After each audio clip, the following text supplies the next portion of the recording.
In order for you to understand why Western civilization is very different than the Islamic world, you need to understand the history of Islam. When Prophet Muhammad supposedly revealed his revelation from the angel Gabriel that he is supposed to be the last of the prophets in the early 600s, he started preaching in his own city, Mecca. He tried to recruit friends and followers to be able to spread his religion. And he tried for 12 years and failed. And after 12 years, he was only able to recruit his immediate family and friends. So he decided, if I go to Medina, which was the Jewish hub of Arabia, the business hub where the Jews lived, if I go there and preach my religion to them, if they accept me, that will buy me respect and stature between my own people, and they will accept me. So Prophet Muhammad started borrowing a lot from the Old Testament to make his religion more palpable to the Jews, to make it a lot similar. This is why you see a lot of similarities between Judaism and Islam. For example, Jews don't eat pigs, Muslims don't eat pigs. Jews pray a few times a day, Muslims pray a few times a day. Jews fast on Yom Kippur, Muslims fast on Ramadan. And this is why you started seeing a lot of good writing in the beginning of the Quran when Prophet Muhammad was saying all the good things about the people of the book. He took his message and went to Medina trying to recruit the Jews, talking about the people of the book, talking about how similar the two religions are. When they refused to accept him and follow him as the last of the prophet, that's when he turned against them and started killing them and started expelling them. That's when Islam went from a spiritual movement for the first 12 years of Islam into a political movement cloaked in religion after the year of the Hijrah, after Muhammad went to Medina and the Jews did not accept him. He became a military warrior and declared war on them and started expelling them. Jews and Christians became dhimmi, or second-class citizens. They were only allowed to stay alive and not be killed only by paying the jizya or the protection tax. So they had a choice: convert to Islam, or if you want to stay alive, you have to pay the jizya or protection tax, living as dhimmi in the Islamic nation. Christians and Jews could not ring church bells. Jews could not blow the shofar. Christians could not ring church bells. They could not pray publicly.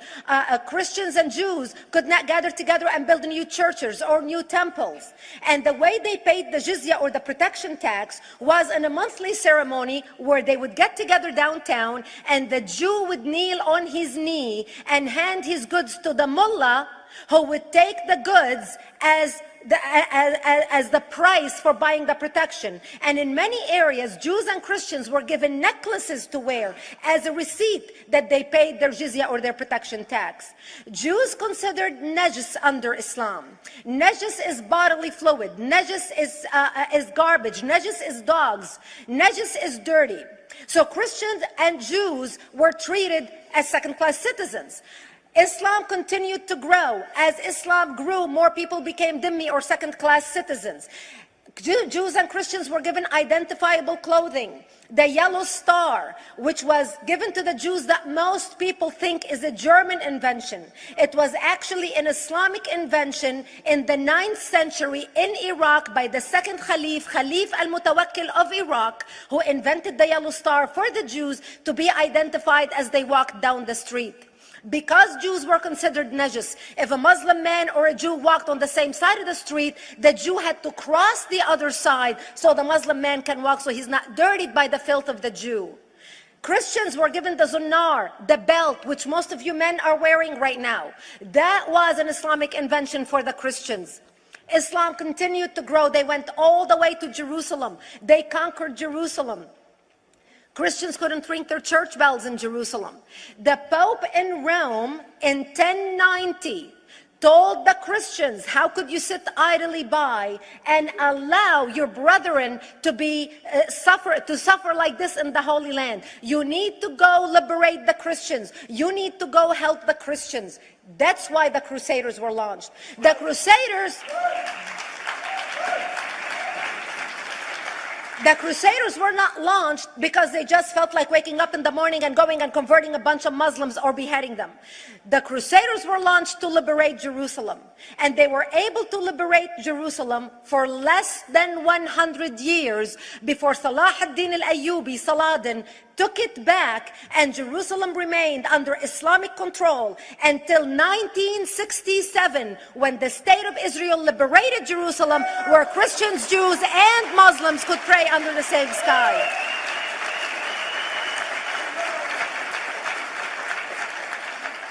The Crusaders continued fighting Islam, and for 300 years they tried and failed. And by the 1300s, the Crusaders disappeared because they could not win against Islam. Islam continued to expand. They went all the way to Central Europe. They went all the way to China. They went to India. They conquered Spain. They changed the name of Spain from Spain to Andalusia. And they started, as they advanced, as they conquered more nations, more people paid the jizya, or the protection tax. And this is how the Islamic Empire grew. It went all the way until they was stopped at the gates of Vienna on 9/11. 9/11 is not a date that Osama bin Laden just picked out of a hat. 9/11 is a symbolic date in the Islamic calendar.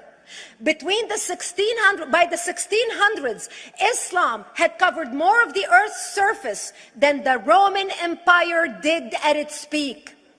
Between the 1600s and the 1800s, the Europeans were experiencing the European Industrial Revolution, where the Europeans were able to invent products on factory lines, where they are able to make money and sell products, which gave them the money to build a strong army in order to fight the Muslims. And that's how they were able to stop them at the gates of Vienna on 9/11. The Europeans started the pushback against Islam. They pushed them out of Europe. They pushed them out of all the way to the Middle East and North Africa. By 1924, the Islamic Empire ended. In 1924, the Islamic Caliphate ended in Turkey by President Ataturk, who was a secularist. He ended the Islamic Empire, and he gave women rights to vote. He gave women a right to an education, a right to work, a right to choose a husband. He forbid women from wearing the hijab. He forbid men from wearing the beard. The Muslims hate him so much that they consider him a Jewish agent, because they believe that his mother in her bloodline was Jewish, and that was the influence on Ataturk. By the time the Islamic Empire, or the Islamic Caliphate, or the Islamic State ended in 1924, the Islamic Caliphate had existed for 1400 years, and it ended less than 100 years ago. By the time the Islamic Caliphate ended in 1924, 270 million people around the world were killed by Islam. 270 million. And we didn't have weapons of mass destruction, and there was nuclear weapons. All of these people were killed, butchered by the sword. The people in the world, less than 100 years ago, how many people knew this history? Please raise your hand. That's how little we know of history. Islam ended in 1924, the Caliphate. People thought the Caliphate will never be resurrected. The Caliphate will never come back. But two things happened in the Middle East in the last century that made the Islamists be able to resurrect the Caliphate. Number one is the discovery of oil in Saudi Arabia, which we were able to discover and were stupid enough to allow them to nationalize it. And the number two that happened was Ayatollah Khomeini coming to power in 1979. That gave the Islamists the money and also the spiritual covering in order to explode on the world stage. And people say, oh, well, the Wahhabis exported their Wahhabi radical religion. The Wahhabis are the name of Wahhab. They're not a different sect of Islam. They follow the authentic preaching of Prophet Muhammad, the way Prophet Muhammad lived and practiced his religion. This is why neither you or me or any infidel can step a foot in Mecca, because as far as they're concerned, we are filth. And as infidels, we're not allowed to step a foot, not President Obama and not anybody else. And today we talk about ISIS. ISIS is not a new invention. ISIS resurrected the caliphate that ended less than 100 years ago. Except we are too ignorant and too uninformed to understand what ISIS is doing and why ISIS is succeeding. Two things you need to understand. about Islam and the principles of war in Islam. One is the law of taqiyya, which means lying and deception. It means that a Muslim man can lay his hand on the Quran and swear that he is telling the truth, knowing that he is lying, but also knowing that the Quran will forgive him because he is advancing the cause of Islam. The second thing you need to know about is that the Treaty of Al-Hudaybiyah, which is an Islamic principle of war and a model on how to deceive your enemy when you have to sign peace treaties with your enemy. And it is based on an example by Prophet Muhammad. Prophet Muhammad was attacking the Meccans and their caravans when he was living in Medina. One day he attacked them because this is how he got the goodies. He would attack them, rob them, and spread the goodies among his men. And this is how he was able to recruit, because this is how people made money without working.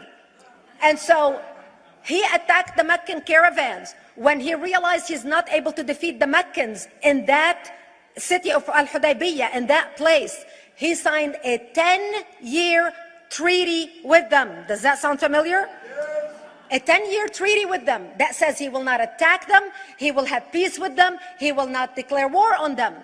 Muhammad used the treaty for 2 years to build his military, strengthen his army, and when he realized he was strong enough to attack his enemies when they least expected it, because they thought they had a peace treaty with Muhammad, he broke the treaty, attacked them 2 years later, and Mecca fell within 24 hours because they were not expecting the attack. And that became a principle of war in Islam. And to give you an example of how that is practiced, this is why anything signed with Iran means nothing to them.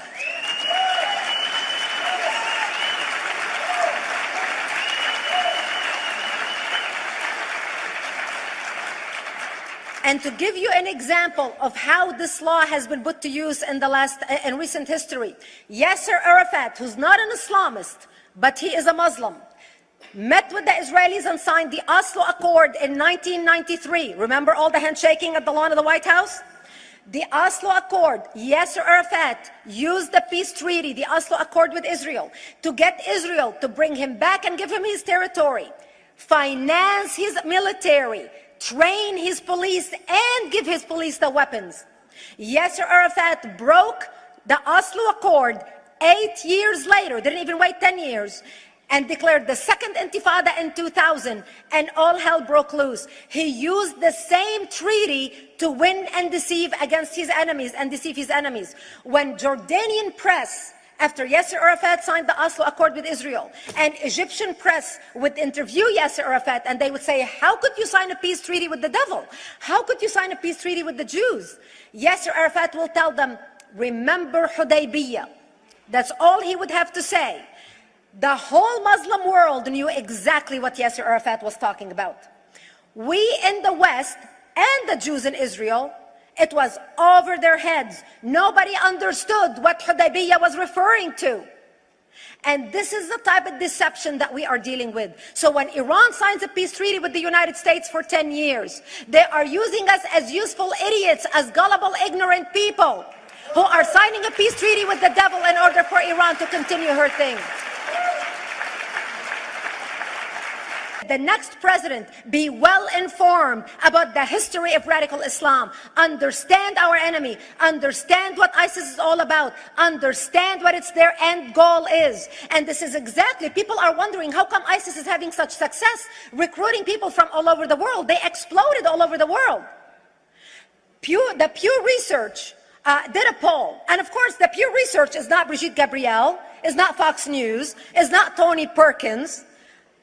The Pew Research did a poll in 2013 when they went around the world and interviewed Muslims from Islamic countries all over the world. And they asked them 2 questions. Would you like to have Sharia law as the law of your country? And would you like to see the Islamic Caliphate? And remember, this was in 2013, before ISIS.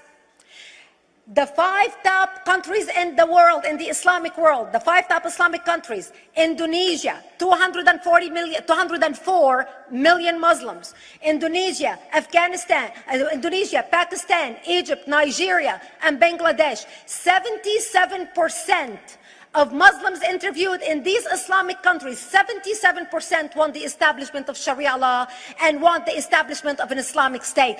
That means 77% of the world, quote, moderate Muslims agree with the establishment of ISIS and what ISIS is doing.